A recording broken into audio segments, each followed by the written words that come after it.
Aplikasi SPSS. Nah, tampilan di fitur SPSS ini sudah lengkap ya teman-teman.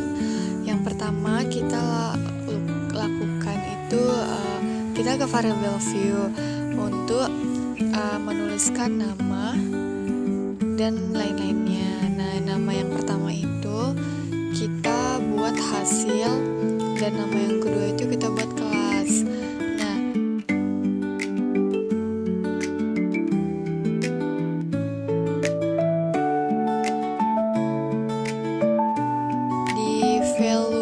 Bagian kelas itu kita buat yang pertama itu value-nya itu 1 dan labelnya itu dia kelas eksperimen, lalu kita add, dan yang kedua itu dia values-nya itu yang kedua, lalu labelnya itu dia kelas kontrol, lalu add dan klik OK.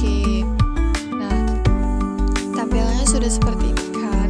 Lalu kita ke aplikasi Excel karena data kita itu ada di aplikasi Excel. Nah, di situ tinggal kita copy aja, klik Ctrl C, lalu setelah itu kita kembali ke aplikasi SPSS-nya, lalu klik Ctrl V.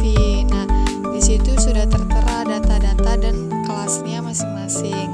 Nah,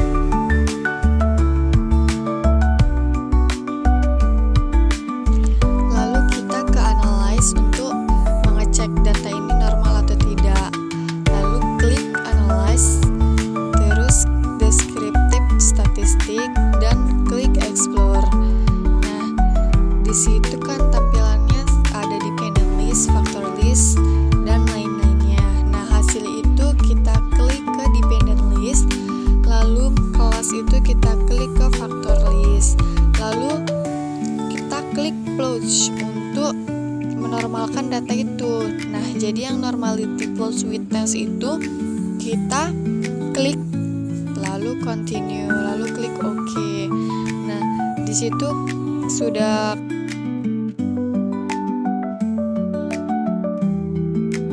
dari hasil itu kita kelihatannya teman-teman bahwasanya data itu tidak berdistribusi normal karena nilai signifikannya itu lebih kecil daripada 0,05.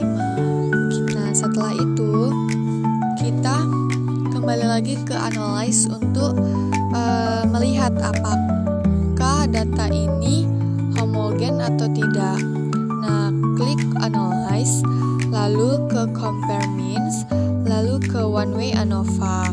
Nah, yang hasil itu kita klik ke dependent list, sedangkan yang kelas itu kita klik ke factor list, lalu kita klik lagi option. Nah, di situ banyak pilihannya, tetapi kita milih yang homogeneity of variance test, lalu continue, lalu OK.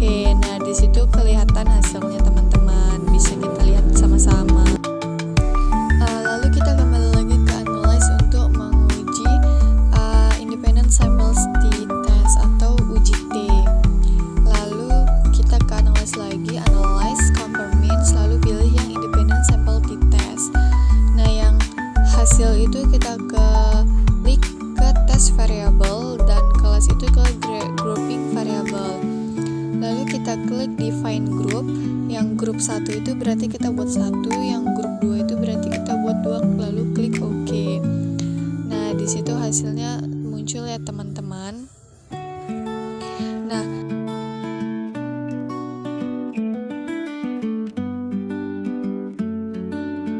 setelah itu karena data kita tidak normal, jadi kita uji pakai non-parametric test itu dengan mean Whitney.